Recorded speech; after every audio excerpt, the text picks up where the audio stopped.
Alors les amis, qu'est-ce qu'on peut tirer de bon et de pratique de ce gigantesque lancement Drop October qu'il y a eu quelques jours chez Canva? Je vais partager avec vous mon premier outil coup de cœur de cette liste et surtout vous montrer comment vous en approprier totalement. Vous avez sans doute remarqué, je veux parler ici de la fonctionnalité de numérotation de page. Écoutez, la dernière fois que j'ai fait ce travail manuellement, c'est pour un document de 102 pages et j'avoue que ce n'était pas du tout la joie. Donc dans cette vidéo, je vais vous partager la mise à jour de Canva qui permet donc de faire la pagination de vos documents en un rien de temps et surtout vous montrer et partager avec vous quelques tips et tricks qui vont vous permettre donc de pouvoir mener à bien cette tâche. Donc si vous êtes prêts, on y go tout de suite. Alors comme je le disais dans mon intro, c'est tout simplement grâce à l'outil, donc à la nouvelle fonctionnalité que j'ai réussi ici à numéroter ce design là. Donc vous voyez, c'est un ebook. Donc j'ai réussi à faire la numérotation tout simplement de la page 1 jusqu'à la 11e page parce qu'on a 11 pages ici et je l'ai fait automatiquement et voilà, juste en quelques secondes. Donc ce qu'on va faire, c'est que je vais sortir d'ici, retrouver un guide, donc un ebook gratuit sur Canva ici que nous allons essayer de numéroter exactement comme ceci et je vous donnerai tout simplement mes tips, les quelques petites astuces que vous pouvez utiliser dans des cas précis pour pouvoir avoir un meilleur résultat et un meilleur rendu de cette nouvelle fonctionnalité. Donc pour ça, je vais cliquer ici sur le menu à ce niveau, cliquer sur créer un design tout simplement et là ça va me permettre donc de rechercher un type de design. Ici je vais mettre ebook comme ceci. Je vais vraiment essayer donc de retrouver un truc avec ebook ou carrément peut-être revenir sur l'accueil et essayer donc de prendre pas la grosse barre de recherche que nous avions ici. Maintenant, une fois ici, vous allez prendre par cette barre de recherche et vous recherchez ebook. Comme ça, vous trouverez non seulement vos anciens ebooks, mais vous verrez également ici des modèles d'ebook qui vous sont proposés et ce automatiquement. Et ce qui est intéressant ici, c'est que vous voyez donc des exemplaires d'ebook de 10, de 12 pages, même parfois plus que ça. Donc, je vais essayer de trouver juste un ebook ici avec une dizaine de pages. Donc, je cherche encore, je ne l'ai pas encore trouvé. Donc ça par exemple, ça a 15 pages, je vais cliquer tout simplement là-dessus, voir donc rapidement les différentes pages en fait de l'ebook ici et cliquer sur le bouton personnaliser. Donc comme c'est juste pour un exemple, on peut se passer des autres étapes. Alors une fois que j'ai l'ebook ici qui est ajouté ici dans mon interface de design, vous voyez, on a là tout simplement le contenu même de l'ebook avec les différentes pages ici. Donc si vous observez très bien, vous allez constater qu'aucune des pages ici n'a de numérotation. Donc ce que nous on va faire ici, c'est d'utiliser le nouvel outil de Canva pour pouvoir ajouter des numérotations quelque part ici de la page parce que voilà, j'ai l'impression que c'est un espace qui est vraiment réservé à ça. Donc pour cela, je vais aller ici au niveau de la barre de ressources, cliquer donc sur l'onglet test ici pour l'ouvrir et quelque part juste ici vous pouvez voir que nous avons une nouvelle option à ce niveau qui s'appelle test dynamique. Vous voyez, c'est bien mentionné que c'est nouveau, donc c'est pour faire la numérotation, sinon la pagination. Donc je vais cliquer sur l'option tout simplement. Ensuite nous avons cette fenêtre qui s'ouvre, donc qui nous présente non seulement le format, nous permet donc d'afficher les numéros sur certaines pages ou pas sur d'autres et ici ça nous permet donc tout simplement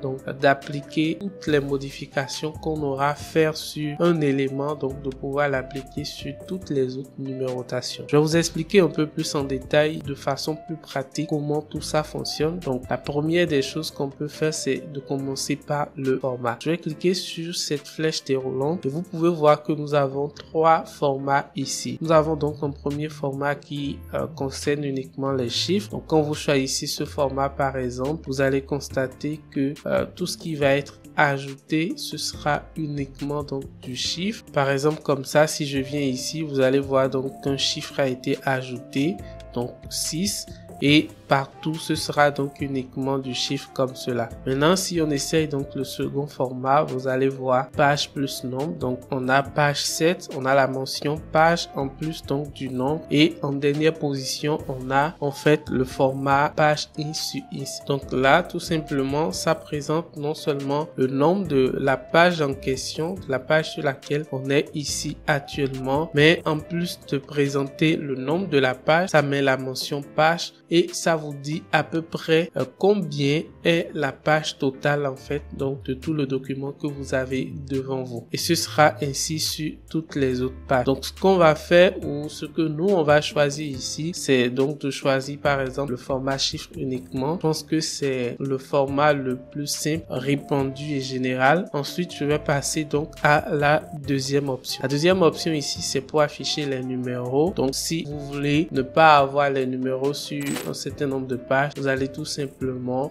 essayer donc de décocher en fait ces pages là pour que la pagination, la numérotation ne puisse donc pas s'afficher sur ces pages là. Donc par exemple ici sur notre document, déjà on ira vérifier. Donc ici dans notre document on a des pages, voilà, des pages comme ça sur laquelle on ne voudrait donc pas avoir la numérotation. Donc pour réussir cette étape, c'est déjà donc de profiler toute votre page et de voir donc les niveaux où vous avez en fait des pages un peu citations ou chapitres comme ce qu'on vient de voir tout à l'heure, et en fonction de ça vous allez pouvoir décocher les pages sur lesquelles vous ne voudrez donc pas avoir. Donc déjà ici on a une première page, la page numéro 10. Je crois qu'on va avoir donc une deuxième ici, la page numéro 13 également. Donc avec ces deux pages, je crois que c'est bon.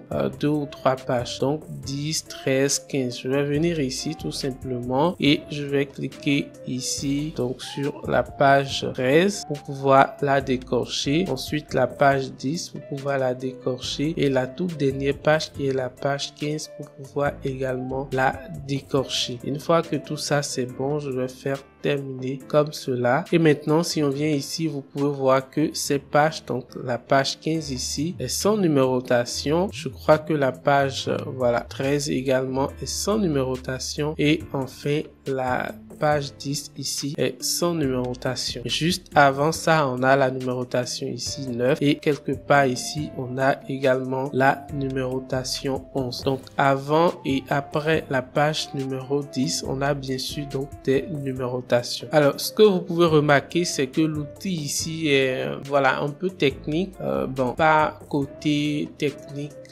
pour dire difficile d'accès, mais ça ne prend pas en compte donc les paramètres d'apparence donc de tout ça, vraiment ça ne prend pas en compte, mais vous pouvez toutefois en fait faire toutes les modifications ici au niveau donc des apparences et pouvoir les appliquer à toutes les numérotations. Et c'est d'ailleurs pour ça que nous avions en fait cette option apparence et position. Donc ici par exemple je vais rester sur la page numéro 9, déjà changer la position pour donc la numérotation ici. Donc je change juste position à ça, je vais venir ici numéro 1, ensuite je vais réduire pour que ce soit un peu plus voilà esthétique. Pour la police, je peux essayer donc de trouver un truc plus gras ou juste ajouter du gras donc sur la police, ou carrément ajouter peut-être même un arrière-plan. Donc je vais dans effet ici et j'ajoute un arrière-plan comme ceci si je veux. Je vais peut-être mettre donc ça et venir changer peut-être la couleur donc de mon test en quelque chose comme ceci. Donc là j'ai du blanc, j'ai tout ça.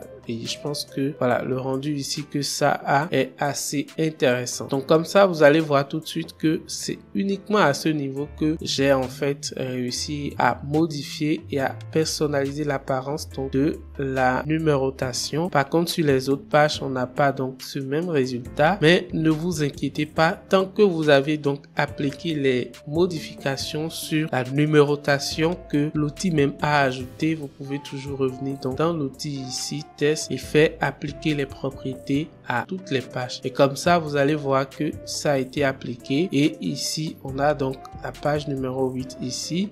Donc, toutes les numérotations sont passées non seulement en haut, mais également a pris en compte nos modifications. Donc, les couleurs, l'arrière-plan, le positionnement, tout ce qu'on a fait donc comme modification sur la page numéro 9 ici. Donc, tant que l'élément que vous personnalisez, c'est donc l'élément ajouté par l'outil même, vous pouvez toutefois venir ici, faire appliquer appliquer les propriétés à toutes les pages. Maintenant, dans le cas où vous voulez donc changer les couleurs donc sur certaines pages précisément, vous voyez par exemple, j'ai vu voilà une page comme celle-ci où puisqu'on a ajouté donc un arrière-plan ici, on ne voit pas forcément, mais si je reviens ici donc sur effet aucun et que je remets donc la couleur sur cette couleur là, je fais appliquer donc la numérotation appliquée ici comme ceci, vous allez constater que sur les pages où on a donc du blanc, donc la couleur beige de fond, en fait les numérotations sont bien visibles partout. Par contre, sur ces pages-ci, les numérotations ne sont pas visibles. Donc, quand vous vous retrouvez dans des cas comme ça, tout simplement, vous pouvez toutefois changer les couleurs donc de ces pages uniquement si vous souhaitez. Et sans prendre donc pas l'option appliquer l'apparence, vous allez voir que la modification que vous allez apporter va rester uniquement sur ces pages-là et ne va donc pas se généraliser sur toutes les autres pages. Donc, comme ça, vous mettez le 13 dans la couleur que vous souhaitez. Ici également, vous faites la même chose. Voyez, tout simplement. Dernière chose à savoir, c'est quand par exemple, vous ne voulez donc pas en fait ajouter de numérotation à certaines pages et que vous ne voudriez non que l'outil compte en fait ces pages-là dans les pages que vous souhaitez avoir. Donc, par exemple, ici, au niveau de la page numéro 10, on n'a pas donc de numérotation. D'accord? On l'avait désactivé il y a quelques minutes. Mais en fait, vous allez constater que on a juste avant ça le numéro 9 et juste après ça, on a donc le numéro 11. Vous voyez, donc ça a été décompté. C'est vrai qu'on n'a pas de numérotation, mais ça a été décompté. Donc, quand vous allez vous retrouver dans des cas comme ça où vous ne voulez pas non seulement que la numérotation ne s'affiche pas, vous ne voulez pas également décompter comme un peu ce qui se passe généralement pour les pages de garde. Ici, par exemple, on n'a pas de numérotation sur la page de garde, mais ça a été décompté. On voudrait donc plutôt avoir le 1 qui commence ici. Donc, dans des cas comme ça, tout ce qu'il y a lieu donc de faire, et ça, c'est une astuce, c'est pas prévu de base, pas Canva, c'est de venir ici tout simplement cliquer sur cette icône donc d'œil qu'on a là, qui va servir donc à masquer cette page là, et vous allez voir que quand on va revenir ici, donc dans numérotation, on ne verra donc pas cette page. Vous voyez, cette page a été hidée ou cachée, je vais dire tout simplement. Donc, on ne la verra pas et vous allez constater que si on fait terminer cette fois-ci, la numérotation va se refaire, mais en tenant compte du fait que cette page n'existe pas et va commencer donc son décompte par ici. Et là, vous avez donc, voilà, un outil de pagination qui est assez complet d'ailleurs, je l'avoue, et qui peut vous permettre donc de paginer n'importe quel type de document que vous créez sur Canva, que ce soit même des présentations, et cela sans limite donc de nombre de pages. Vous pouvez avoir 1000 pages grâce à cet outil. Vous pouvez tout simplement ajouter donc de numérotation sur toutes les 1000 pages et sans vous stresser. Donc voilà rapidement comment vous pouvez utiliser la fonctionnalité donc de pagination, de numérotation, qui est une nouvelle fonctionnalité de Canva qui vous permet donc de paginer ou de numéroter vos pages plus facilement. C'est vraiment un outil assez simple mais un peu technique à première vue, mais vous pouvez vraiment le prendre en main en quelques clics et cela sans vous prendre la tête. Donc si vous aimez cette mise à jour que je viens de partager avec vous, n'hésitez donc pas à me laisser un gros pouce bleu en l'air, à vous abonner à la chaîne et restez câblé donc pour le partage des nouveautés prochaines. À tout de suite.